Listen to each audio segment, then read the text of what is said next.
Okay guys, so today I'm in the greenhouse showing you one of our legacy plants from last year. I wouldn't say that we overwintered this beauty, but it did survive the winter dormant in the soil, and as you can see, it's come back with a vengeance, and I'm really chuffed with how this plant is growing. Now this is a famous plant in many regions around the world, but definitely not here in England. This is called a Taro, or also a cocoyam, so many other names I'm sure, and it's a ground produce, so it actually grows with tubers in the ground much like a potato or a yam, and they're very starchy, and they're great in various different dishes, guys. It's definitely not something from the UK. Now I bought these not last year but the year before, guys, and we planted them in these big containers trying to see whether or not they can grow and bear some fruit, and we had some promising success. Let's just say we didn't get any harvest from them. They were in two containers, that one on the floor which didn't make it to this year, and also this one here. And so what we decided to do, guys, is to simply leave them in the ground over winter in the greenhouse, and to my surprise this one survived, the other one didn't. And where we had one plant last year, we now have 4 different plants coming out of the ground. I was thinking about reaching in and cutting them and dividing them, but then I thought to myself, you know what, let me not disturb it. The plan is to allow these cocoyams to actually grow to get as large as they can, and they're really starting to take off now. They're about a third of a meter in height at the tallest one, so really doing good. I'm trying to keep them nice and moist in this large container.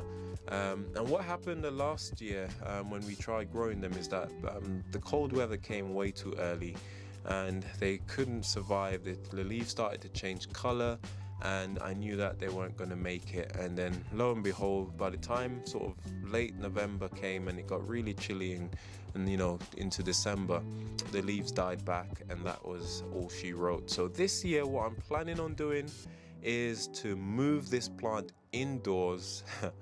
I haven't told my wife yet, to see whether or not I'll be able to overwinter it, and then maybe bring it back out in the spring next year. Now the trouble is this plant loves the heat, the humidity, and of course plenty of light, with these large leaves that it's got here, large like satellite dishes to gather all the light. Whether or not that will be possible, only time will tell, but I am going to give it a go because I really would love to get some fruit from this. I'm feeling pretty confident that we can eventually get some fruit from this if we play our cards right, but I think only time will tell. We'll have to take it indoors to see how we get on. And what I'm also planning on doing is to get some more seeds and actually planting them a lot earlier in the ground, perhaps indoors, to see if we can get them to germinate and to sprout. That way when spring comes along, they're already well underway, to try and maximize the growing season.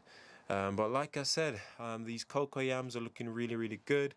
Let me know if you've had any success of growing them before. I know I've seen AA grow these, and I think she also had put them in the house, in her house for overwintering. So that might be something that I'm going to try and do this year. So that's it, guys. I just thought I'd give you a quick update with our cocoyam, and yeah, I'm excited. I'm quietly excited. I'm not getting too ahead of myself, but things are looking really good at the moment for this plant. So yeah, see you guys in the next video. Happy gardening, take care, and God bless.